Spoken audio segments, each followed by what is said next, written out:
Hola chicos, ¿cómo están? ¿Me escuchan bien ahí? Sí, sí, acá. Sí. Genial. Muchas gracias chicos, ya van a soñar conmigo. Me prometo que no va a ser tan largo, quédense tranquilos, ¿sí? Ya van a soñar conmigo. Me ven mañana y tarde ahora. Bueno, primero quiero escribirles yo y después de ahí les hago ver las fotitos, ¿sí?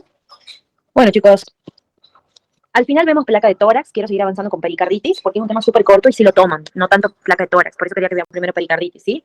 Ya saben, cualquier cosita me paran, me preguntan, siempre grabamos las clases por si alguno no se puede conectar, eso tiene que ir antes, no hay problema. Y si no han entendido algo, me piden que lo repita y no hay problema tampoco, ¿sí? Yo hablo con la profe de fármaco hoy, ella vuelve el 28 de vacaciones, así que ya a partir del 29 del 30 van a tener clases mañana y tarde, así como hoy, pero para que veamos más la parte de farmacología, ¿sí? Y vamos a estar terminando más o menos el 21, 20 de febrero, ¿sí? Así puedan rendir en febrero y los que quieran rendir en marzo, vamos a tener seguramente 2 clases semanales de repaso para los que quieran rendir en marzo, ¿sí? En cualquiera de las 2 mesas. Vamos a empezar ahora con pericarditis.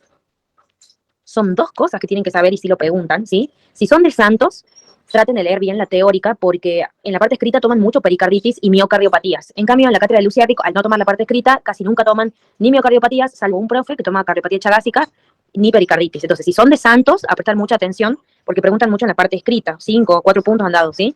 Entonces, la pericarditis, como el nombre lo indica, es la inflamación del pericardio, ¿sí?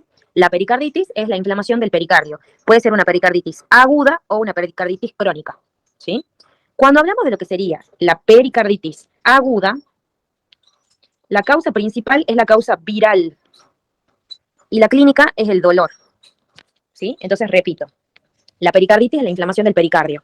Cuando ustedes le preguntan, a ver, yo le hablo desde mi experiencia, obviamente, no quiere decir que yo tenga la razón siempre, pero yo soy una persona que nunca desaprobó un examen oral porque sé ordenarme, ¿me entienden? Quizás en los escritos sí, me sacaba 7, me sacaba 8, pero en los exámenes orales me iba muy bien porque yo me ordenaba.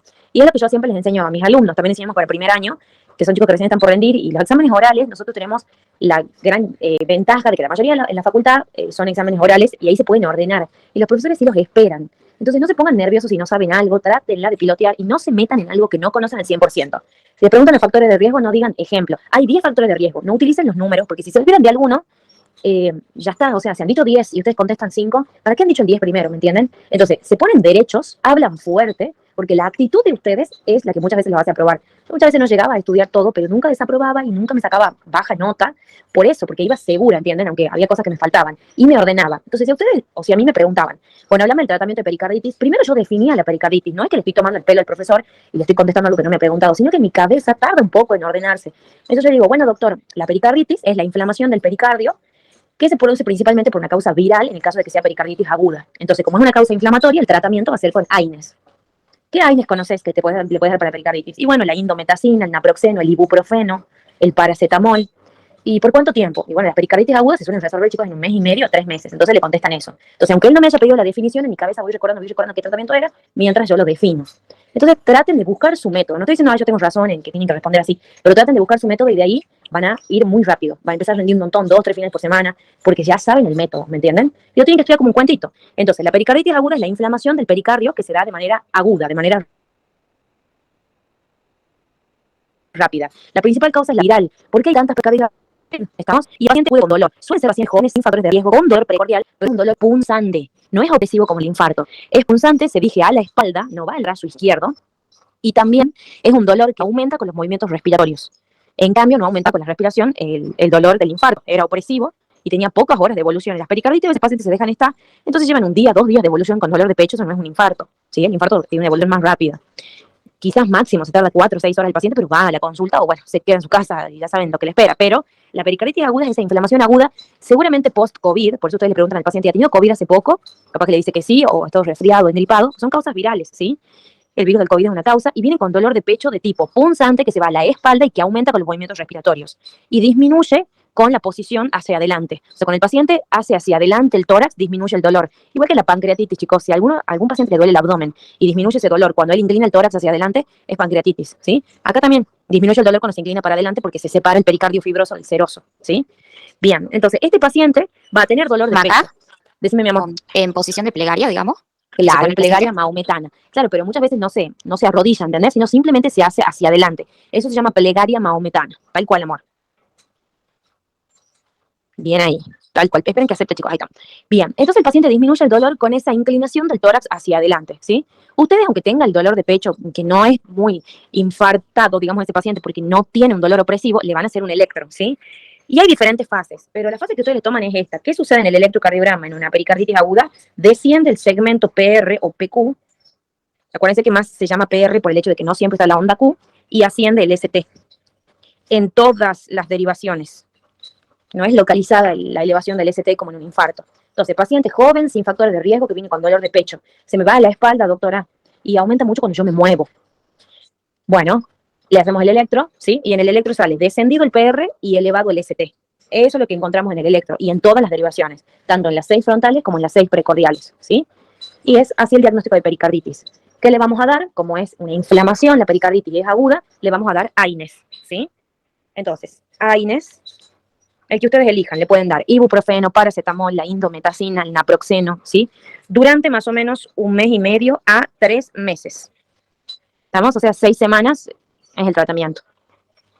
Lo que elijan ustedes, bien ibuprofeno 600 miligramos, bien ibuprofeno 400 miligramos, paracetamol 1 gramo, pueden darle naproxeno que viene de 500 miligramos, indometacina viene con 500 también miligramos, cualquier AINES de 1 mes y medio a 3 meses. O sea, el mínimo del tratamiento es de 6 semanas. Generalmente en 6 semanas ya no tiene nada de dolor, pero hay veces que es recurrente la pericarditis y le vuelve a doler, y le vuelve a doler, y bueno, lo extienden a 3 meses, a veces hasta 6 meses le pueden extender el tratamiento, ¿sí? Y le suman un fármaco que se llama colchicina. La colchicina es un fármaco también que usamos para la gota, o sea, mientras tiene el dolor el paciente, es un antiinflamatorio. Entonces les dan un AINES, que es un antiinflamatorio no esteroideo, más otro tipo de antiinflamatorio que es la colchicina. ¿Y cuántos? 6 semanas. ¿Qué hace la colchicina? Evita las recurrencias. Y si no funciona este tratamiento, lo que van a dar es corticoide. El corticoide por vía oral es la prednisona, ¿sí? Que es de baja potencia. Después, fíjense en el Instagram, yo he subido una memotecnia para saber la potencia de los corticoides. Le toman más en clínica 2 que en clínica 1, pero si están por rendir clínica 2, ay, gracias, amor, gracias. Si están por rendir clínica 2, les dura. Entonces, si no andan con el AINES, más lo que sería la colchicina, lo cambian por corticoides. Si no andan con eso, también se hace inmunodepresores, y si no andan con eso, después se saca el pericardio directamente. O sea, se hace una pericardiectomía. Pero siempre, el tratamiento de base, que es el que ustedes tienen que saber, AINES más colchicina. El AINES va a bajar el dolor, la inflamación, y la colchicina también. Pero la colchicina lo más importante que tiene es que evita las recurrencias, ¿sí? Entonces, en el electro ustedes van a ver un descenso del PR, el QRS todo normal, pero el ST se va a elevar, ¿sí? Va a haber una elevación del ST. Se eleva el ST. Tal vez voy a mostrar un electro real, pero acuérdense, desciende el PR, que es un segmento, y el punto J, miren dónde está, ascendido. Asciende el segmento ST. Maca, una pregunta. Sí, mi amor. ¿En el infarto también se eleva el ST? Se eleva el ST, pero como una carita triste. ¿Ve que esta es una carita feliz porque es bien cóncava la elevación? Sí. Y no desciende el PR. Vos fíjate, si viene un paciente con factores de riesgo, vas a pensar más en un infarto. Se eleva el ST, pero esa elevación es localizada. ¿Entendés? En cambio, en la pericarditis se eleva el ST en todas las derivaciones. Ah, listo. ¿Entendés, mi amor? Entonces no puedes tener un infarto en todas las derivaciones. Es una pericarditis. Y se eleva de manera cóncava, ¿ves? Como una carita feliz. En cambio, en el infarto, sí se va a elevar el ST, pero así. ¿Entendés? Ya no es cóncava. Se eleva así, desde abajo, ¿me entendés? Y se eleva de manera localizada. Entonces, acordate, tanto en pericarditis como en el infarto se eleva el ST. Pero en el infarto la elevación es localizada. Por ejemplo, en B1 y en B2, o de B1 a B4, o en D1 y a BL, o en D2, D3 y a BF. No en todas. En cambio, en la pericarditis el dolor es distinto y se eleva el ST en todas las derivaciones. ¿Has entendido, amor? Sí, de 10, gracias. No, de nada, amor. Pero entonces le van a preguntar, causas de elevación del ST. Infarto transmural, se eleva el ST. Pericarditis, se eleva el ST. ¿Y cuándo desciende el ST? Desciende el ST en otros tipos de infartos, chicos, que se llaman infartos subendocárdicos. Y también desciende el ST muchas veces cuando hay intoxicación con digoxina. ¿Sí? Entonces, ¿cuándo se eleva el ST? Dígame 2 ejemplos de elevación del ST. Pericarditis aguda y el infarto transmural. Bien, pericarditis aguda y un infarto completo, un infarto transmural. Muy bien. Y descenso del ST, un tipo de infarto que se llama infarto subendocárdico. O sea, se infarta una partecita de la pared, no es transmural. Infarto subendocárdico, baja el ST. Y en la intoxicación con digoxina, baja el ST. Permíteme un ratito. ¿Vos no tenés paracetamol normal? No, gracias. Bueno, entonces anoten, chicos. Descenso del ST, intoxicación con digoxina y también el infarto subendocárdico. Obviamente, chicos, si viene con dolor de pecho, piensan en infarto subendocárdico si desciende el ICT. Pero si el paciente está con náuseas, vómito y les cuenta que él toma digoxina, es una intoxicación con digoxina. ¿Se acuerdan de lo que es la ventana terapéutica en fármaco o el rango terapéutico? Era como el rango efectivo, ¿me entienden? Si yo salgo de ese rango, ya sea no llego, la dosis es chiquitita, no hace nada el fármaco, pero si yo me paso de ese rango, ya genero efectos tóxicos.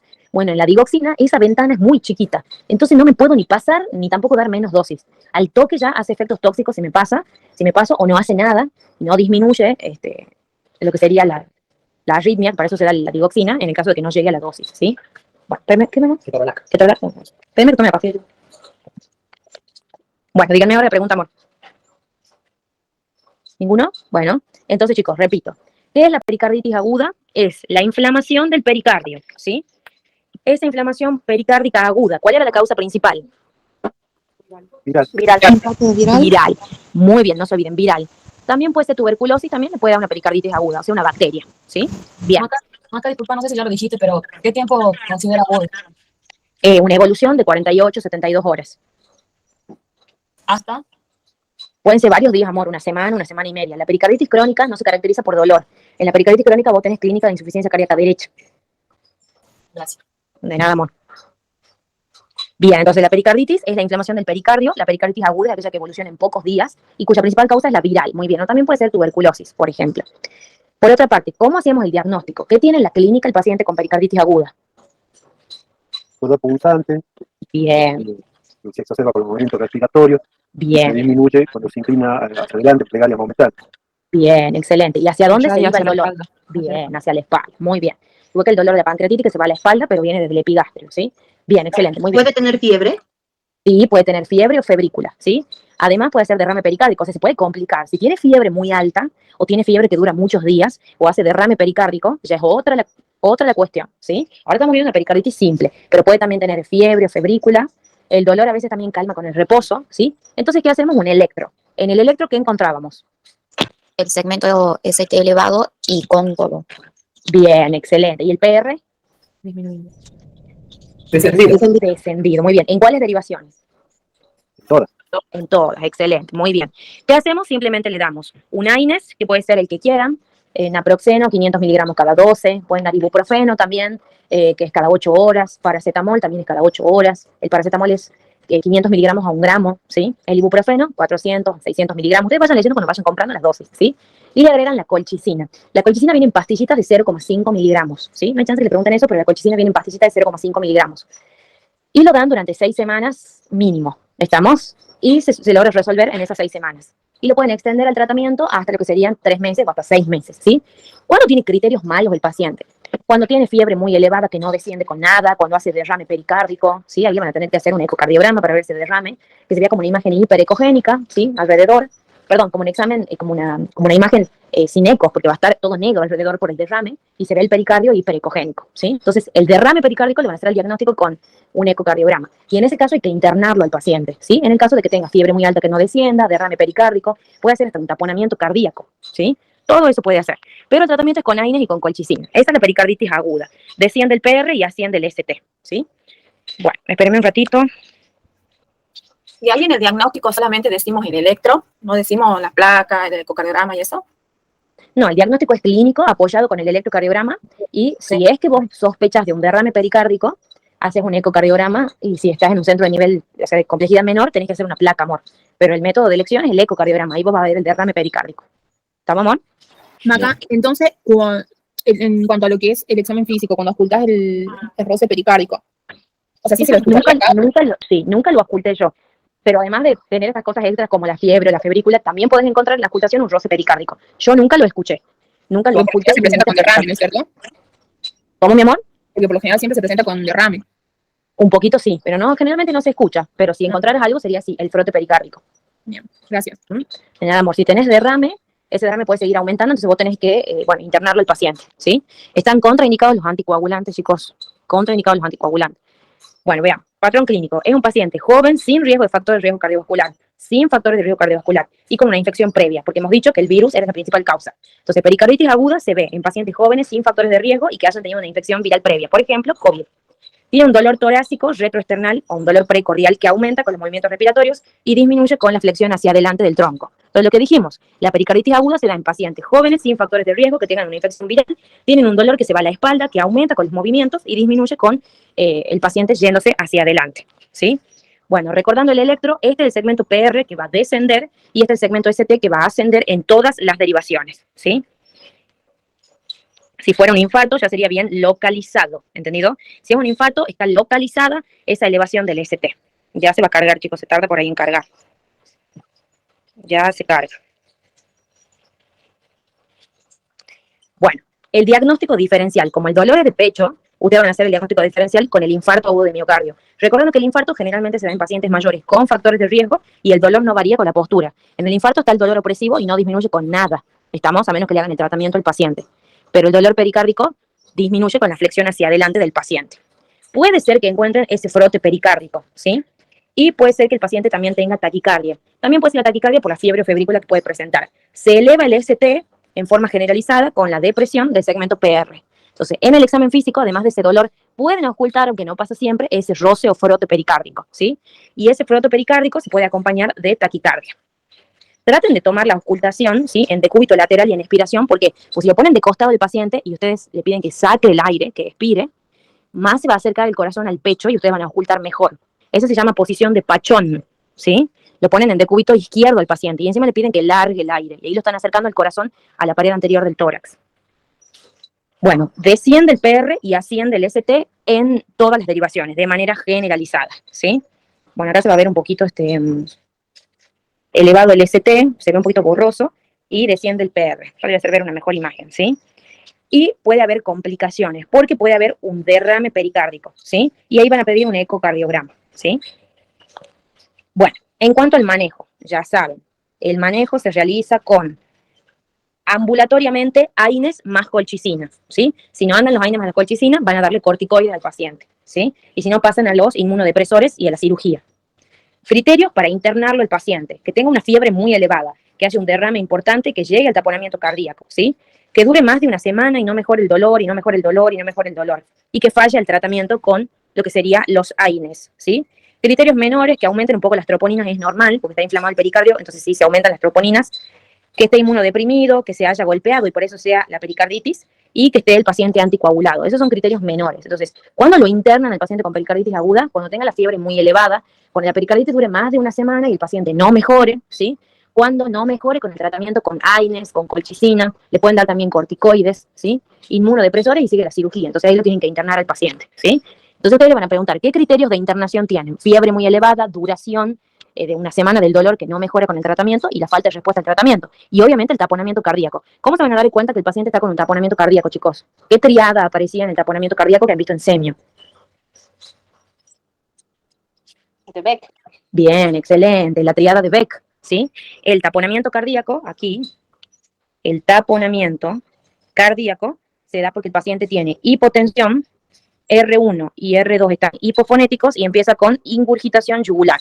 Imagínense tener el corazón y el derrame, me lo aprietan al corazón, porque el pericardio fibroso no se puede estirar mucho. Entonces lo aprietan para adentro al corazón. No cae la sangre de la yugular, entonces tiene ingurgitación yugular bilateral. Se hipotensa porque no se está llenando el corazón porque está apretado. Y se escuchan muy hipofonéticos R1 y R2. También por la cantidad de líquido que hay alrededor. No se contrae bien el corazón, hay hipofonesis. Entonces cuando aparece la triada de Beck, eso es una emergencia. Tienen que sacarle ese líquido, ya. Y después seguir con el tratamiento para la pericarditis, pero cuando hacen un derrame y un taponamiento cardíaco, hay que meter una aguja y sacarlo el líquido, obviamente con guía ecográfica, y eso lo hace un cirujano. Se llama pericardiocentesis. Y ahí lo tienen que internar. Entonces le preguntan el tratamiento, AINES más colchicina, si no anda le agregan corticoides, si no anda inmunosupresores, y si no responde ya se hace la cirugía y se saca el pericardio, porque no puede vivir con dolor el paciente. Entonces se saca el pericardio, es como el cuarto escalón de tratamiento. Pero el tratamiento ambulatorio, que es el que ustedes tienen que saber, AINES más colchicina. La colchicina evita las recidivas. Bueno, y en el electro, acuérdense que tienen, ya se carga, ¿sí? La elevación del ST y la depresión de lo que sería el PR, ¿sí? El paciente tiene que hacer reposo, le dan el AINES más la colchicina, no dan corticoides a menos que no responda a este tratamiento de AINES más colchicina, ahí recién le van a dar prednisona por vía oral y están contraindicados los anticoagulantes porque se ha demostrado que producen derrame pericárdico, ¿sí? Entonces, AINES más colchicina, si no funciona, le agregan recién ahí el corticoide, si no funciona, dan inmunodepresores más importantes, y si no, hacen la cirugía, ¿sí? Si hay un derrame muy importante, tienen que hacer una pericardiocentesis.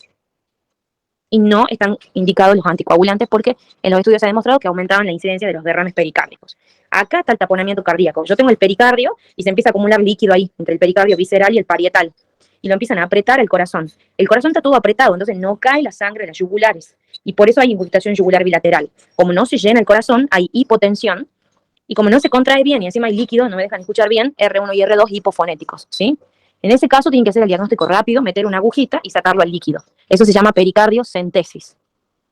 Esto es traumático, chicos. Rara vez una pericarditis viral se transforma en esto. O sea que hay causa viral, o sea, además de la pericarditis viral puede ser por tuberculosis también, puede cronificar la tuberculosis, ¿sí? O también causa traumática, ¿sí? Bueno, ven, puede ser una pericarditis secundaria a una lesión, a un trauma. Bueno, ustedes díganme, ¿qué complicaciones piensan que puede tener una pericarditis aguda? ¿Cuáles son las complicaciones de la pericarditis aguda?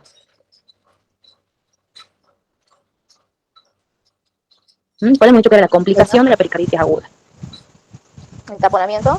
Bien, un derrame pericárdico que puede evolucionar a un taponamiento cardíaco. Muy bien, esas son las complicaciones, ¿sí? Entonces, se ve el derrame pericárdico por ecocardiografía y aparece esa triada de Beck en el caso de que haya taponamiento cardíaco, ¿sí? Hay que sacar el líquido mediante una pericardiocentesis. Entonces, datos clave, viene un paciente joven con una infección respiratoria previa, por ejemplo, por COVID. El dolor es punzante, es precordial y aumenta con los movimientos y mejora cuando el paciente se hace hacia adelante. Pueden escuchar el frote pericárdico, pero en el electro está elevado el ST y el PR descendido. En el ecocardiograma se puede ver a veces un derrame pericárdico, ¿sí? Tienen que hacer diagnóstico diferencial con el infarto. ¿Cómo hacen el diagnóstico diferencial? Por la clínica y el tipo de paciente. Si es un paciente más grande, con factores de riesgo, el dolor es opresivo y no mejora con el reposo y no empeora con los movimientos, es un infarto que hacen el electro. Y si está elevado el ST, pero de manera localizada. Y no desciende el PR en el infarto. Me voy a la pericarditis, es un paciente más joven, sin factores de riesgo, que ha tenido antes una infección viral. El dolor es punzante, empeora con los movimientos y mejora con el reposo y la flexión hacia adelante. Y también se eleva el ST en el electro, pero de manera generalizada y sí desciende el PR. Criterios para internarlo al paciente: fiebre muy elevada, un derrame importante, que no mejore con el tratamiento por vía oral, etc. Si hay un derrame importante o la fiebre es muy alta, van a tener que internarlo. Y el tratamiento es con AINES más lo que sería la colchicina, que disminuye el riesgo de recurrencias. La colchicina es un antiinflamatorio. Tiene otro mecanismo, no es esteroideo. O sea, lo que hace es disminuir la migración de los glóbulos blancos y la fagocitosis por parte de los macrófagos. También por eso se utilizan para lo que serían la artritis gotosa, porque disminuye el dolor, disminuye la inflamación. Bueno, como pueden ver, acá se hace como una carita feliz en la pericarditis. Sí, se elevó el punto J, pero de manera cóncava. A eso se le llama elevación en colgadura. En cambio, en el infarto es como que se eleva desde abajo, entonces no se marca tanto esa concavidad. Si aumenta el punto J, asciende el punto J, pero como si fuera que se eleva desde abajo. En cambio acá se eleva, pero queda esta parte cóncava de carita feliz porque tengo pericarditis y no me estoy infartando. Eso es lo más importante de pericarditis aguda y lo único que tienen que saber, ¿sí? No tienen que saber otra cosa, así que yo invertiría mi tiempo en hacer choice si fuera de la Cátedra de Santos, ¿sí?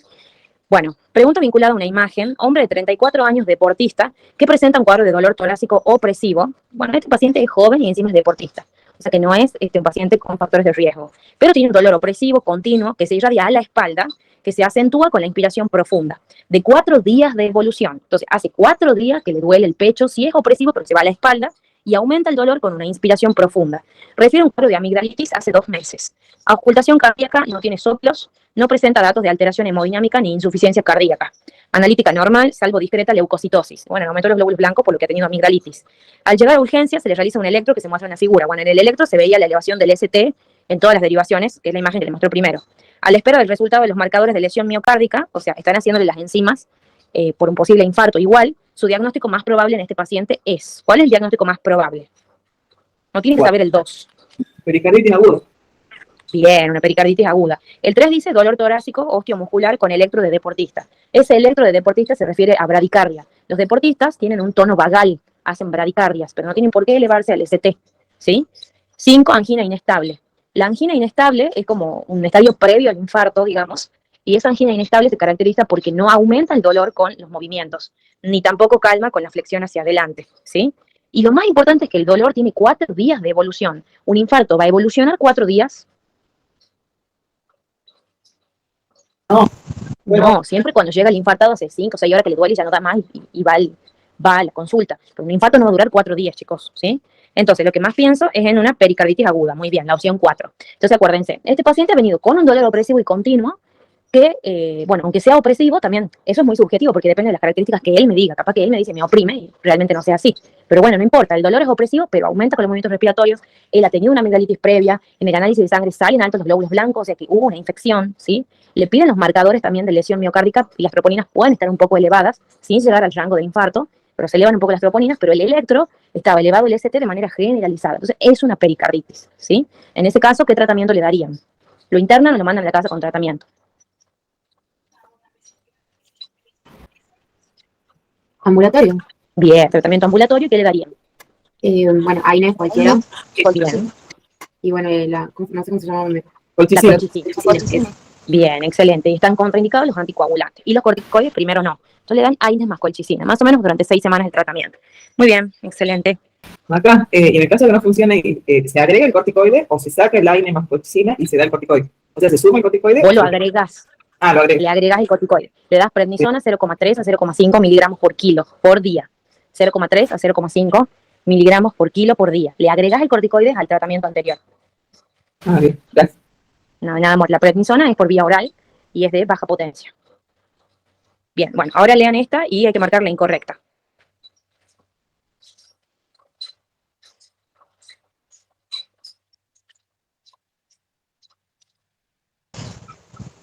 La 2. Bien, excelente, muy bien, Marce, excelente. El paciente tiene un derrame pericárdico grave, o sea, más de 20 mililitros de líquido, ¿sí? Tiene un derrame pericárdico grave. Si el derrame pericárdico es grave, ustedes tienen que internarlo, ¿sí? ¿Lo internan para monitorización? Sí. ¿Lo internan y consideran una pericardiocentesis? Sí, tienen que sacarle el líquido, ¿sí? Porque tiene un derrame grave. ¿Le dan AINES? Sí, porque a ese paciente le duele, entonces tienen que darle AINES. Aunque esté grave el paciente, ya tanto en ambulatorio como en ingreso, hay que darle AINES para disminuir el dolor, ¿sí? ¿Por qué no le darían diuréticos?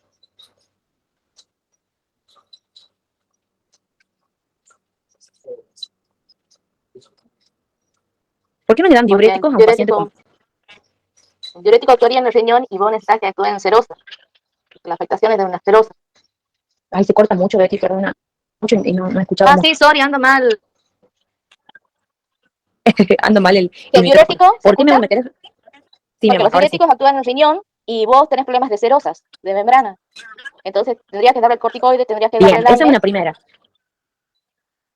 Bien, esa es la primera. El diurético no va a llegar al derrame pericárdico, ¿sí? Bien ahí. Y segundo, ¿por qué no le darían diuréticos tampoco? Están contraindicados. ¿Será que para empeorar el dolor? Bien. Por la hipotensión, amor. Muy bien. ¿Hay alguien dicho por la hipotensión? Sí. Si el paciente tiene derrame pericárdico y se tapona, va a empezar a tener hipotensión, R1 y R2 hipofonéticos y la infiltración yugular. Va a tener la triada de Beck. Tiene riesgo de hipotensarse ese paciente. ¿Cómo le da diuréticos, chicos? Más se va a hipotensar. Además, le voy a estar sacando el poco líquido que el corazón está recibiendo porque de atrás lo están apretando. ¿Me entienden? El diurético no llega al pericardio para sacar el líquido. Hay que sacarlo con pericardiocentesis. Llega al riñón, como han dicho ahí. No va a sacar el líquido pericárdico. Y segundo, no le puedo hipotensar todavía más al paciente que ya tiene riesgo de hipotensarse. No doy ni diuréticos ni qué otro fármaco estaba contraindicado. Anticoagulante. Bien. Bien, ni diurético ni anticoagulante porque dijimos que empeoraba el derrame. Bien ahí, excelente. Bueno, veamos si hay uno más o ya empezamos con pericarditis crónica. Bueno, ya se carga, chicos. En la pericarditis crónica, la principal causa, chicos, es una cirugía anterior, ¿sí? Pericarditis crónica, el pericardio se calcifica, se endurece. Ya no es el pericardio bonito, visceral que veíamos nosotros, ¿sí? Ya se carga, no estoy escribiendo nada. Acá hay otro, perdón. Hombre de 45 años diagnosticado de hipertensión con mal control ambulatorio que acude por fiebre de 38,8. Entonces, un hombre de 45 años, entonces varón de 45 años, hipertenso, que viene por fiebre de 38,8, desde hace 2 días antes. Dolor retroesternal intenso que se irradia cuello a ambos brazos, que disminuye cuando se inclina hacia adelante y aumenta con el decúbito supino. En el electro se observa elevación del ST en las derivaciones. B1, D2 a BF y de B1 a B6, o sea, casi en todas las derivaciones, sin alteración del complejo QRS. En el ecocardiograma se observa derrame pericárdico moderado. ¿Cuál de los siguientes criterios indica mal pronóstico y aconseja el ingreso hospitalario? ¿Por qué lo internan a este paciente? Puede haber 2 respuestas correctas, pero ¿cuál es el criterio más importante por el cual a este hombre de 45 años hipertenso, con el dolor que se va a los brazos, con el derrame importante y la fiebre, ¿por qué lo internarían? Por la fiebre y el derrame. Bien, excelente. Por la fiebre muy elevada, mayor de 38 grados, tienen que internarlo porque le van a tener que dar antipirético por vía parenteral para disminuir la fiebre. Y lo más importante, por el derrame. Si tendrían que elegir, elijan el derrame. El derrame es lo que empeora el pronóstico en pacientes con pericarditis aguda. La opción 1, que haya empezado con un curso agudo, no es malo, ¿sí? porque todos empiezan así. Y la 2, que tenga antecedente de hipertensión arterial mal controlada, también me ayuda al criterio de ingresarlo, porque si tiene una hipertensión arterial mal controlada, yo voy a tener que dejarlo en observación para descenderle la presión de manera paulatina, porque no parece haber daño de órgano blanco. Pero el criterio más importante es el derrame. Cuando haya un derrame importante, ven acá dice moderado, o sea, ya moderado es 20 mililitros o más, ya lo internan al paciente. ¿Estamos? Entonces, la opción más importante, puede ser la 2, la 3 o la 4, pero la más importante es el derrame. Cuando haya derrame pericárdico moderado a grave, es decir, más de 20 mililitros, hay que internarlo al paciente, porque puede ser un taponamiento cardíaco. Entonces, le internan, le dan AINES para el dolor, ¿sí? Le dan antipiréticos para la fiebre y lo observan. Tienen que estar en control hemodinámico y le hacen el ecocardiograma para ver si sacan el líquido o no. No le dan diuréticos ni anticoagulantes, acuérdense. Bueno, ya se carga. Entonces, no es difícil pericarditis aguda, ¿sí?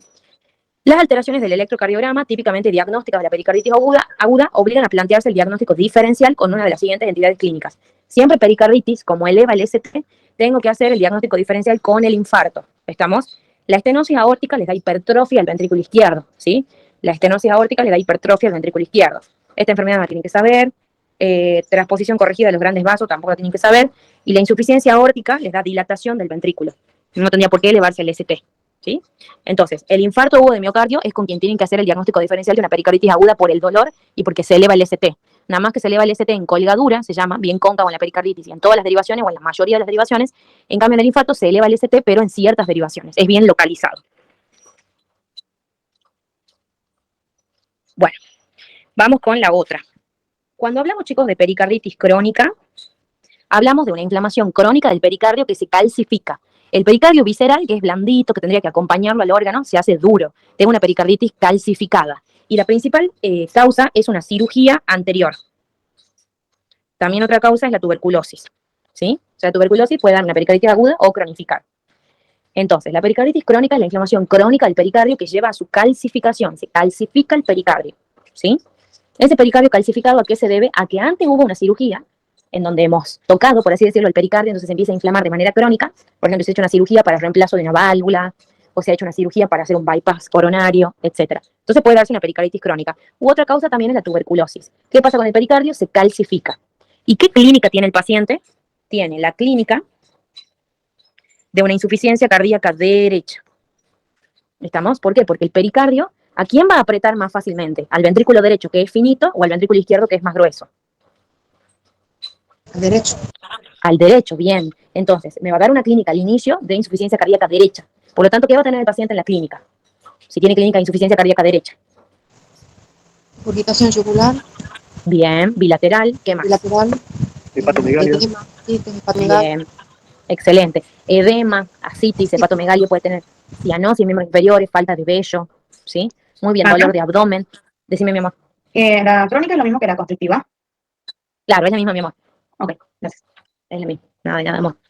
Y es constrictiva porque justamente aprieta al ventrículo derecho, ¿sí? Entonces me da una clínica de insuficiencia cardíaca derecha. ¿Cuál piensan que es el método diagnóstico? ¿Cómo podría yo ver la calcificación del pericardio? Con un ecocardiograma. Bien, ¿con qué más? Radiología puede ser. Una placa, muy bien, una resonancia, un TAC. Con cualquiera de esos métodos yo voy a ver el pericardio calcificado. ¿Y cuál será el tratamiento? No se puede volver atrás, chicos. Ya está calcificado el pericardio y el paciente me va a hacer una insuficiencia cardíaca global. ¿Cuál será el tratamiento? Si no se puede volver atrás y ya está calcificado. Bien, sacarlo el pericardio, una pericardiectomía, ¿sí? Hay que sacar el pericardio. ¿Qué hace un pericardio el paciente? Ya está calcificado, ¿sí? Bien, entonces, la pericarditis crónica. La pericarditis crónica es una pericarditis calcificada alrededor del miocardio, ¿sí? Principalmente puede ser después de una cirugía, también puede ser por una tuberculosis, también puede ser por radioterapia o idiopática. Es decir, no sé la causa, el paciente está con una pericarditis crónica, que se caracteriza porque el pericardio se calcifica. Entonces, la pericarditis aguda, la causa era la viral, un virus que se metía ahí y me inflamaba el pericardio. Y en el caso, o puede ser un trauma también, una lesión, un accidente. Y la pericarditis crónica, la principal causa es después de una cirugía, puede ser idiopática, puede ser después de una radioterapia, o también puede ser después de una tuberculosis, ¿sí? En esta pericarditis crónica, me va a dar una clínica de insuficiencia cardíaca derecha. ¿Por qué? Porque es más fácil comprimirlo al ventrículo derecho, que es más finito, entonces ya no se llena bien y me da una insuficiencia cardíaca diastólica del lado derecho, ¿sí? Por eso aparece la ascitis, la esplenomegalia, los edemas de miembros inferiores, se inflama también el intestino, entonces deja de absorber proteínas y también me puede dar un síndrome nefrótico, ¿sí? No importa tanto el síndrome nefrótico porque eso aparece al final, pero acuérdense siempre que la pericarditis crónica le comprime al toque el ventrículo derecho. Si sigue avanzando, ¿sí? Si sigue avanzando, lo que va a pasar es que se va a comprimir el ventrículo izquierdo también. Entonces ahí me va a dar una insuficiencia cardíaca global. Pero acuérdense que pueden tener ingurgitación yugular bilateral, hepatomegalia, esplenomegalia, ascitis, los edemas de miembros inferiores, y el intestino se inflama también. Porque acuérdense que el sistema porta no tan solo está formado por la vena esplénica y por eso hay esplenomegalia, sino también por la mesentérica superior y la mesentérica inferior. Entonces lo que sucede es que se inflama el intestino, deja de absorber proteínas y por lo tanto las proteínas se pierden y por eso aumenta todavía más la ascitis, ¿sí? Bueno, en cuanto a estas pericarditis crónicas ya se carga, chicos. Las pericarditis crónicas, entonces acuérdense, causa principal, idiopática, cirugía, tuberculosis, etc. ¿Qué clínica o con qué clínica viene el paciente? Con clínica de insuficiencia cardíaca derecha, ¿sí? En la ocultación, como es una insuficiencia cardíaca, suele dar taquicardia, ¿sí? Generalmente no hay cambios en los pulmones ni estertores crepitantes todavía porque suele empezar como una insuficiencia cardíaca derecha, ¿sí? Voy a tener una ingurgitación yugular bilateral y un reflujo hepatoyugular positivo. También, al yo pedirle al paciente que tome aire, en vez de colapsar la vena, se va a distender. Eso se llama signo de Kussmaul, ¿sí? Puede aparecer un pulso paradojal también. Ya vamos a ver cuando veamos examen físico que el pulso paradojal puede ser arterial o venoso. En este caso se refiere al pulso venoso. Bueno, el pulso paradojal entonces puede ser un pulso paradojal venoso, que se llama signo de Kussmaul, o un signo paradojal arterial, que es el mal llamado paradojal, que se da sobre todo cuando está contraído el corazón. Ustedes imagínense que el corazón tiene una pericarditis crónica. Ese pericardio crónico calcificado, ¿qué va a hacer? Lo va a apretar el corazón. ¿Entendido? El corazón está apretado. Entonces, cuando yo le pido al paciente que inspire, y yo le pido tome aire, el paciente tome aire y aumenta el retorno venoso. Cada vez que yo tomo aire, aumenta el retorno venoso, pero no va a poder caer, porque el corazón está bien apretado. Entonces, yo le tomo aire, y digo, tome aire, y no puede caer. Entonces, la vena se distiende en vez de colapsarse. Como pasa lo contrario, como se distiende en vez de colapsarse, se llama pulso venoso paradojal, que está correctamente llamado paradojal, porque en vez de colapsarse, se distiende, ¿sí? Eso sucede en este caso. Cuando haya una pericarditis crónica, ese pericardio lo aprieta el corazón, lo aprieta. Entonces yo le pido, tome aire y al tomar aire aumenta el retorno venoso, pero no cae la sangre. Entonces se quedan las yugulares y hay una distensión en vez de un colapso. Y eso se llama pulso venoso paradojal, ¿sí? Por otra parte, como aprieto yo al ventrículo derecho, el tabique o el septo se corre, chicos. Ya el septo se va a correr para otro lado. Entonces me va a achicar el ventrículo izquierdo. Y el ventrículo izquierdo tampoco se va a empezar a llenar bien. Como no se llena bien, no va a mandar mucha sangre a la arteria aorta. Entonces ese pulso puede desaparecer. Y eso se llama pulso paradojal arterial. Pero está mal llamado paradojal, ¿sí? Entonces repito, cuando yo tengo una pericarditis crónica, yo tengo el corazón y el pericardio lo comprime. Entonces, si yo le pido tome aire, aumenta el retorno venoso, pero no puede bajar. Entonces se dilata la vena en vez de colapsar. Como se dilata, se agranda en vez de colapsar y ocurre exactamente lo contrario, se llama pulso paradojal venoso. Por otra parte, como está apretado principalmente el lado derecho, el tabique se desvía y se llena muy poquito el ventrículo izquierdo. Entonces pasa muy poca sangre a la aorta, ¿sí? Entonces, cuando yo le pido que tome aire, toma aire y aumenta el retorno venoso, ¿sí? La poca sangre que cae acá hace que llegue para allá el tabique, se llena menos el ventrículo izquierdo, pasa menos sangre a la arteria aorta y el pulso desaparece. Y eso se llama pulso paradojal arterial. Entonces, si yo le diría, ¿qué es el pulso paradojal venoso? ¿Qué me dirían ustedes? ¿Es la qué? ¿Qué es este pulso paradojal venoso? Es la distensión de la yugular en inspiración. Excelente, muy bien. Es la distensión de las yugulares en vez del colapso durante la inspiración. Y el pulso paradojal arterial sería la desaparición del pulso arterial durante la inspiración. ¿Sí? Acuérdense, por favor, que está mal llamado paradojal. Bueno, en este caso, en la pericarditis crónica, se aprieta tanto el corazón que puede aparecer el pulso venoso paradojal, que también se llama signo de Kussmaul, y el pulso arterial paradojal. Entonces, la vena, en un paciente sano como ustedes, ¿sí? Colapsa. En un paciente con pericarditis crónica, se dilata la vena. El paciente con pericarditis se dilata en vez de colapsar. Como ocurre exactamente lo contrario, se llama pulso paradojal. Y esto ocurre durante la inspiración. Entonces, durante la inspiración tiene que colapsar la vena. Si en vez de colapsar se dilata, está ocurriendo lo contrario. Eso se llama signo de Kussmaul o pulso paradojal venoso. Y en un paciente sano, sí baja la presión arterial durante la inspiración, sí baja. Pero en un paciente con pericarditis crónica directamente desaparece el pulso. O sea que se exacerba lo que sí tendría que pasar. No pasa exactamente lo contrario. Por eso está mal llamado paradojal. Durante la inspiración sí baja un poco el pulso arterial, justamente porque se llena más el lado derecho que el izquierdo, ¿sí? Como yo sé que en la inspiración se llena más el lado derecho, baja el pulso arterial. Pero en la pericarditis crónica no baja, sino que baja tanto que desaparece el pulso arterial. Y ese es el llamado pulso paradojal arterial. ¿Cómo, mi amor? Perdón, disminuye también la fracción de eyección durante la inspiración ahí. No es que disminuye la fracción de eyección, sino que disminuye el volumen. Sale lo que tiene que salir, por eso no disminuye la fracción de eyección, pero baja el volumen. No es lo mismo fracción de eyección que volumen. Por ejemplo, si vos tenés 120 mililitros, lo que tiene que salir son 70 mililitros. Si salen 70 mililitros, vos tenés un buen volumen y una buena fracción de eyección, porque corresponde al 55%. ¿Me entendés? Ahora, si vos tenés 50 mililitros, ¿verdad? De llenado, y salen 30 mililitros, ¿está disminuida la fracción de eyección? Si vos tenés 50 mililitros en el ventrículo izquierdo y salen 30, ¿está No, disminuida tu disminuida. fracción de eyección? No. No está disminuida, No, muy bien. porque ¿Qué es lo que está disminuido?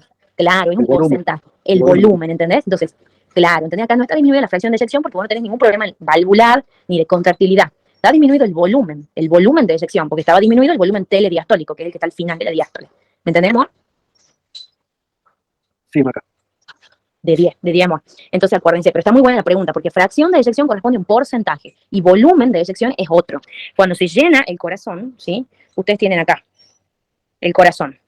El volumen de fin de diástole tiene un total de 120 mililitros. Ese es el volumen de fin de diástole o telediastólico. Y lo que sale son 70 mililitros, que es más o menos un 55% la fracción de eyección. Eso es lo normal. Se llena con 120 mililitros, pero salen 70. O sea que queda un residuo. Eso se llama volumen residual. Siempre queda un poquitito de sangre. Como en los pulmones, veo que siempre queda aire. Bueno, en el corazón siempre hay sangre. Y ese volumen residual es de 50 mililitros. Entonces, de los 120 salen 70. Entonces, 50 se quedan ahí. Eso se llama volumen residual. Lo que sale se llama volumen de eyección. Entonces, el volumen de fin de diástole es 120, pero salen, el volumen de eyección, 70 mililitros. Entonces, ¿cuánto queda de volumen residual, chicos? 50 mililitros. Claro, tal cual quedan 50 mililitros. Y de esos 120 salen 70, entonces es 55% de la fracción de eyección. De 50 a 55 es normal. Cuando estamos con una fracción de eyección por debajo de 50 ya está disminuida. Y por debajo de 40 hay que darle mucho más fármacos. Y por debajo de 35 ya era cuando teníamos que agregarle la espironolactona. Bien. Entonces ya sabemos que la pericarditis crónica tiene un origen idiopático después de una cirugía, de radioterapia o por tuberculosis. Genera una calcificación del pericardio y por eso viene con clínica de insuficiencia cardíaca derecha el paciente. ¿Sí? ¿Qué hay que hacer? Hay que sacarlo al pericardio. ¿Sí? Sí o sí hay que sacarlo al pericardio. Y otros exámenes son, en el electro va a estar el QRS bajito, ¿sí? Porque el corazón no se está contrayendo bien y porque el pericardio está calcificado, entonces no permite que se conduzca bien la información eléctrica. Entonces, el electro se ve un QRS bajito. Y muchas veces los pacientes tienen fibrilación auricular, ¿sí? Porque lo primero que aprieta el pericardio calcificado son los ventrículos. Entonces, ¿qué pasa arriba en las aurículas? Hay sobrecarga de volumen, ¿entienden? Entonces, lo primero que apretamos son los ventrículos. Entonces, arriba en las aurículas hay sobrecarga de volumen. Y ese sobrecarga de volumen hace que las aurículas se vayan agrandando. Y por eso se genera la FA. En la placa de tórax, acá no se ve bien, pero se va a ver como una línea acá radiopaca. Va a estar calcificado el electro, ¿sí? Va a estar calcificado. Y acá hay un derrame. Entonces, en la pericarditis crónica, acuérdense, el diagnóstico es clínico, pero hacen un diagnóstico de imagen. Bueno, acá se ve, ven la línea esa, es el pericardio calcificado. Esta es una radiografía de perfil. Con eso ya tienen el diagnóstico. Obviamente lo mejor sería un ecocardiograma o también puede ser una resonancia, ¿sí? Y bueno, el tratamiento es una pericardiectomía. Bueno, en la ecocardiografía se va a ver un pericardio engrosado, puede haber una dilatación auricular, una FA, y hay una disfunción diastólica, no se llenan bien los ventrículos porque están apretados. Al no llenarse bien los ventrículos porque están apretados, hay una falta de llenado, eso se llama disfunción diastólica. El ecocardiograma es un buen método de diagnóstico, pero ya con una placa pueden ver la calcificación. Acá pueden ver, por ejemplo, en otro método de diagnóstico cómo está calcificado el pericardio, está ahí con flechas amarillas, y acá también se le ve calcificado el pericardio. Entonces es muy fácil, ¿sí? Bueno, las presiones diastólicas se pueden ver aumentadas en las aurículas porque hay una sobrecarga, ¿sí? Bueno, después hay cambios en el yugulograma que no tienen que saber todavía porque no hemos visto yugulograma, y el tratamiento es hacer una pericardiectomía, ¿sí? Hay baja mortalidad, pero aumenta cuanto más avanzada esté la enfermedad, ¿sí? Hacen diagnóstico diferencial con cirrosis por la citis que tiene el paciente, con una miocardiopatía restrictiva. ¿Por qué? Porque cuando hay restricción no se puede estirar, digamos, el corazón, y lo mismo que acá. Entonces, la miocardiopatía restrictiva hay que hacer un diagnóstico diferencial.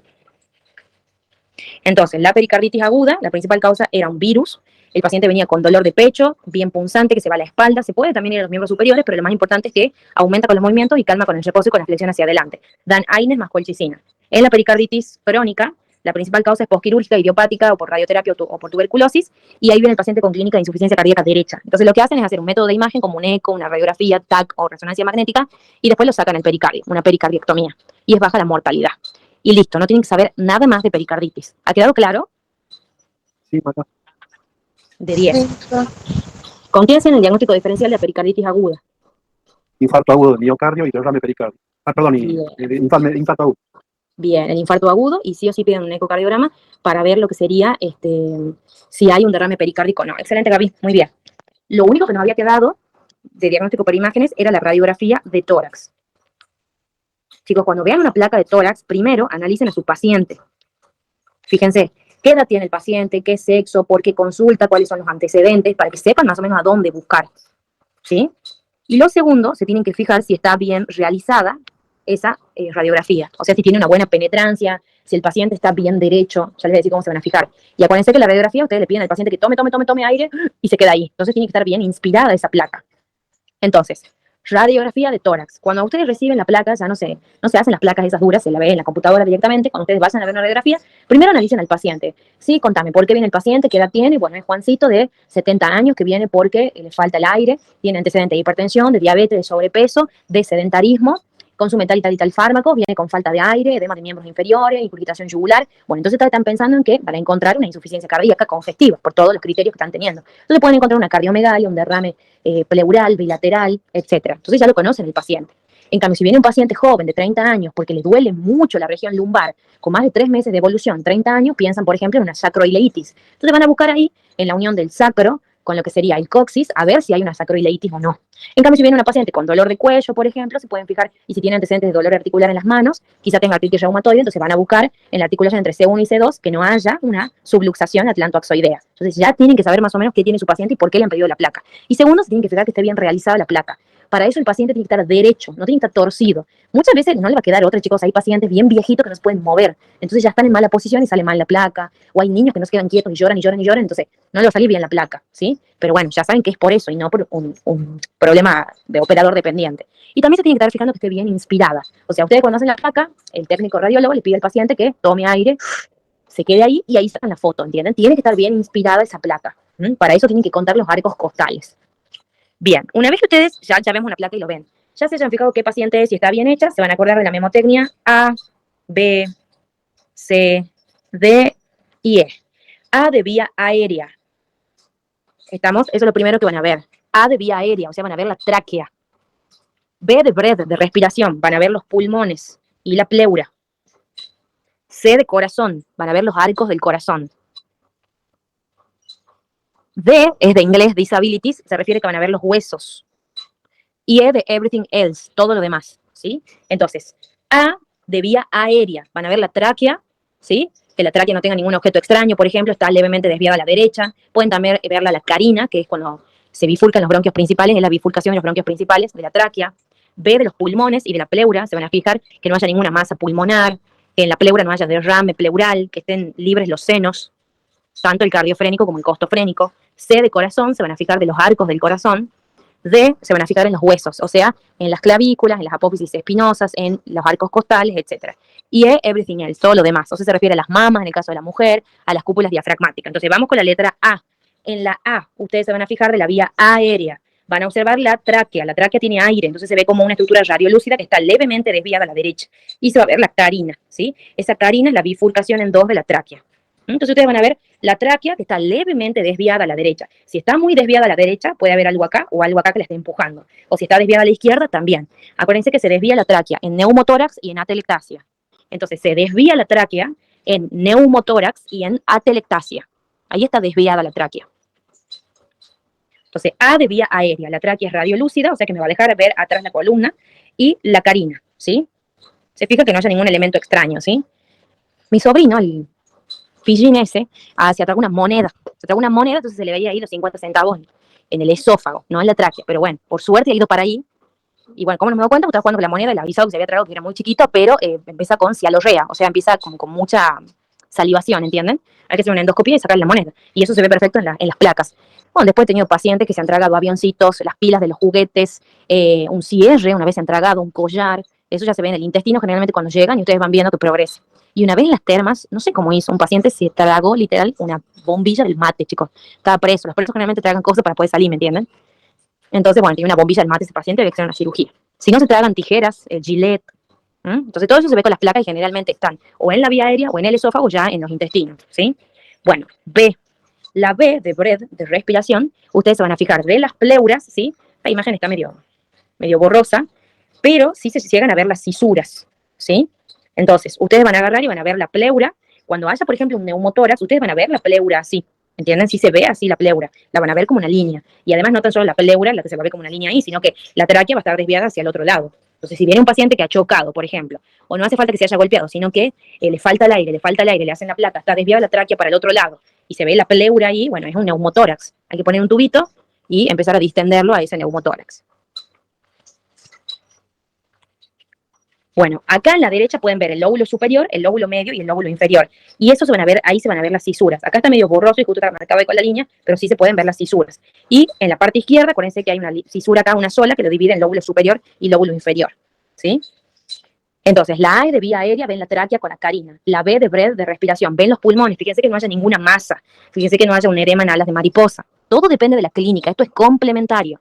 Si yo sé que, por ejemplo, el paciente viene con hemoptisis, con bajo peso, y bueno, había pensado que es un cáncer o tuberculosis. Entonces arriba podré buscar las cavernas o alguna masa, ¿sí? Si yo sé que trabaja con materiales de la construcción, voy a pensar en una fibrosis. Entonces buscaré puntos y línea, punto y línea, punto y línea que aparecen en el patrón intersticial. Ya lo vamos a ver en neuro, ¿sí? Pero si viene con clínica de insuficiencia cardíaca, voy a buscar las líneas de Kerley, ¿sí? O el edema en alas de mariposa. La C era de silueta cardíaca. Acuérdense que tienen dos arcos en la derecha. El arco superior de la vena cava superior y el inferior de la aurícula derecha. Hay veces que se ve acá un arquito de vena cava inferior, pero tienen acá vena cava superior que desemboca en aurícula derecha. Estos arcos sí los toman, ¿sí? Así que los tienen que saber bien. Entonces, acuérdense, el arco superior es de vena cava superior y aurícula derecha el arco inferior. Y del otro lado tienen el callado de la aorta, la arteria pulmonar y el ventrículo izquierdo. ¿Y qué es importante que saquen acá en la placa de tórax con respecto al corazón, chicos? El índice cardíaco. Bien, excelente, el índice cardiotorácico, ¿sí? Para eso van a agarrar una regla, ¿sí? Bueno, eso se hacía antes, pero ahora ya en la computadora ustedes tienen como una regla dentro de la computadora. Entonces, marcan acá con el mouse y lo llevan a este lado y les mide ahí, ¿sí? Directamente. Y también van a medir esta distancia, ¿sí? Que está acá, ¿sí? Uy, justo no está acá. Bueno, miden la distancia. Entonces, miren acá. Tienen acá la distancia, ¿sí? Agarran lo más ancho que encuentren al corazón. Por ejemplo, este es el punto más ancho. Entonces, de ahí trazan una línea para acá. Y miden cuántos centímetros mide. Y de ahí, pasando por arriba de las cúpulas diafragmáticas, trazan otra línea y miden cuántos centímetros mide. Y de ahí sacan el índice cardiotorácico. Índice significaba división. Entonces, dividen el diámetro cardíaco, esto, le van a poner la letra AB. Y al otro le van a poner C, ¿sí? Entonces, dividen el diámetro cardíaco, que ustedes le han puesto de nombre AB, sobre lo que sería el diámetro torácico, que es todo sobre las cúpulas diafragmáticas, que es el C. Entonces, ¿cómo sacan el índice cardiotorácico? Dividiendo AB sobre C. AB es el diámetro del corazón y C es el diámetro del tórax por encima de las cúpulas diafragmáticas. ¿Hasta qué valor era normal el índice cardiotorácico? 0,5. Bien, hasta 0,5. Desde 0,5 a más, ya el paciente tiene cardiomegalia, ¿sí? Desde 0,5 a más, el paciente ya tiene cardiomegalia. Entonces, ¿la A de qué era? Vía aérea. Vía aérea, se fijan, de tráquea y carina. ¿La B de qué era? Pulmón y pleura. Bien, pulmones y pleura. En la pleura, fíjense siempre que estén libres los senos. Este es el seno costo-diafragmático y este es el cardio-diafragmático, ¿sí? O costofrénico o cardiofrénico, ¿sí? Esos senos tienen que estar vacíos, ¿sí? Si yo veo algo en esos senos, se trata de un derrame pleural, ¿sí? Entonces, fíjense de la pleura, que no esté la línea acá, sino que esté en contra del tórax, y también que los senos, que son 4, seno costofrénico y el seno cardiofrénico y cardiofrénico, los 4 senos estén vacíos. ¿La C de qué era? Silueta cardíaca. Bien, la silueta cardíaca. Acuérdense que tienen 2 arcos a la derecha y 3 arcos a la izquierda. En algunos libros aparece un tercer arco a la derecha, que es el de la vena cava inferior, ¿sí? Y sacan el índice cardiotorácico, que a partir de 0,5 en adelante indica cardiomegalia, ¿sí? La D es de disabilities, que hace referencia a los huesos. Fíjense de la clavícula, de las dos, tienen que estar a la misma distancia de la tráquea. Así me doy cuenta que no está rotada la imagen, ¿entienden? Yo agarro y me paro acá en el medio. Tiene que haber la misma distancia hacia la clavícula derecha y la misma distancia hacia la clavícula izquierda. Si están en la misma distancia desde el centro de la tráquea, no está rotada la placa, ¿sí? También ven la columna, ahí se ve la columna detrás de la tráquea, ¿sí? Que no haya ninguna, por ejemplo, ningún osteofito, que son como picos de dolor que suelen aparecer en enfermedades reumatológicas, y que la columna no esté desviada, y también se fijan de los arcos costales. Los arcos posteriores son estos, y los arcos anteriores son estos, ¿sí? Entonces, el arco anterior baja, y el arco posterior sube, ¿entendido? Tienen que contar cuántos arcos hay, chicos. Entonces, en primer lugar, ven la vía aérea, luego pulmón y pleura, luego el corazón y luego los huesos. Para saber que no está rotado el paciente, tienen que pararse en medio ahí, por ejemplo, acá hay una apófisis espinosa, y se tienen que fijar que la distancia a la clavícula derecha y la distancia a la clavícula izquierda es la misma. Entonces yo ya me doy cuenta que la placa está bien tomada porque no está rotado el paciente, ¿sí? Pueden ver que la columna tampoco está desviada, ¿sí? Y pueden contar los arcos costales, por ejemplo. Contemos lo que serían los arcos anteriores. Acá tienen la primera, ¿sí? El primer arco se baja. Bueno, acá tenemos el primer arco. Acá tenemos 1, por ejemplo. 2, 3, 4, 5, 6, 7 y 8 arcos anteriores se cuentan. Y los arcos posteriores van hacia arriba. Entonces yo cuento acá. 1, ven acá está la primera. 2, 3, 4, 5, 6, 7, 8, 9, 10. Para que esté bien tomada la placa se tienen que contar 10 arcos posteriores y por lo menos 6 arcos anteriores. Entonces yo sé que está bien inspirada esa placa. Yo sé que ha tomado buena cantidad de aire el paciente, ¿sí? Entonces, ¿cómo me he dado cuenta que el paciente no estaba rotado? La clavícula debe estar al mismo nivel, Bien.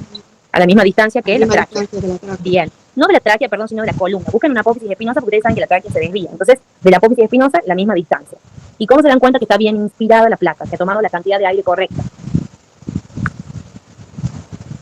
Es si hay 10 arcos posteriores y 6 arcos anteriores. Bien, por lo menos tiene que haber 10 arcos posteriores y 6 anteriores. Acuérdense que el arco anterior va subiendo, ¿sí? Ustedes se paran acá y vayan subiendo, se paran y suben, se paran y suben, se paran y suben. Y los arcos anteriores van bajando, se paran acá, bajan, se paran y bajan, se paran y bajan. Y así sucesivamente, otro bajo y otro bajo, ¿sí? Eso se refieren a los huesos. Se fijan de las clavículas, de los arcos costales y de las apófisis espinosas, los cuerpos vertebrales. Y la E se refiere a everything else, todo lo demás. Pueden ver la silueta mamaria, ven en la mujer, las cúpulas diafragmáticas. La cúpula derecha puede estar un poquito más elevada que la izquierda. ¿Por qué? En este caso no, pero podría estar más elevada que la izquierda. ¿Por qué? ¿Por el hígado? Bien, por el hígado. ¿Y qué encuentran acá? ¿Qué es esto que está acá? El estómago. La El cámara estómago. gástrica. Muy bien, la cámara gástrica, excelente. Esa sería la cámara gástrica, ¿sí? Entonces esos son los pasos, todavía no hemos visto ninguna placa, a ver, de patrón intersticial, no hemos visto ningún electropatológico, ningún ecocardiograma patológico, hemos visto lo básico y lo normal, para que después ustedes sepan distinguir en cada patología. Radiografía de tórax vamos a ver mucho en neumo, ¿sí? Ecocardiograma tienen que saber cómo identificar esas 4 cámaras en la ventana apical. Ahora les paso este PDF si quieren, para que lo tengan. Y en cuanto a lo que sería el electrocardiograma, solamente vimos el electro normal. Ahora nos falta ver el electro de una FA, de un flutter, de un infarto, de una pericarditis, de un bloqueo de primer grado, segundo grado, tercer grado, que es lo que toman. Y de un Wolff-Parkinson-White, ¿sí? Nada más que eso. Entonces, no se pongan mal si todavía no saben leer un electropatológico. Nosotros solamente vimos el electro normal. Tienen que saber si está bien calibrado. Tienen que saber si está bien hecho, si ABR está negativo. Tienen que saber sacar la frecuencia cardíaca, el eje y saber si el ritmo es sinusal. Eso tienen que saber de electro. De ecocardiograma tienen que saber cuáles son las ventanas que existen y cómo se identifican las cámaras. Y la radiografía de tórax, ¿cuáles son los pasos para leerla? Todavía no saben radiografía patológica. ¿Ha quedado claro, chicos? Sí, Maca. Bueno, Sí, Maca, de ya 10, es. chicos. De 10. ¿Hay alguna pregunta? Mamá, ¿qué quiere saber? Vemos tromboembolismo pulmonar y endocarditis infecciosa. ¿Está dentro de todo lo que es cardio? TEP lo vemos en neumo, amor. Y endocarditis infecciosa yo nunca lo doy porque es muy distinto una cátedra y la otra. Siempre les digo que lean de la teórica directamente. Ah, buenísimo, genial. ¿Vamos, amor? Gracias. Sí, amor, TEP lo vemos en neumo. Así que, Acá decime, quería, mamá. quería agregar algo más. A una amiga mía, la doctora Luna, le preguntó qué es la colchicina. Ella Ah, rendía la 2. Claro. Entonces la doctora- tuvo un rato largo por fibrosis pulmonar. Supongo que habrá empezado por LES, digamos, por las vasculitis, y capaz que ella no sabía y quedó ahí el examen. Y ella qué no sabía bajón. qué era. Sí. Es un antiinflamatorio, acuérdense. Disminuye la migración de los glóbulos blancos y disminuye la fagocitosis de los macrófagos. Es un antiinflamatorio. Eso hace la colchicina. Se utiliza principalmente para la artritis gotosa y para evitar la recidiva en pericarditis agudas. La dosis es 0,5 miligramos cada 12 horas. ¿Estamos, amor? Sí, bien, solamente lo quería recalcar. Ya le voy a volver a Sí. preguntar cómo fue la metida de goma, pero bueno, fue su última pregunta. Bueno, mi amor, capaz que antes tenías otros errores. Es difícil que te desaprueben por eso. Por un fármaco es difícil. Después preguntaré bien qué otras cosas han tomado.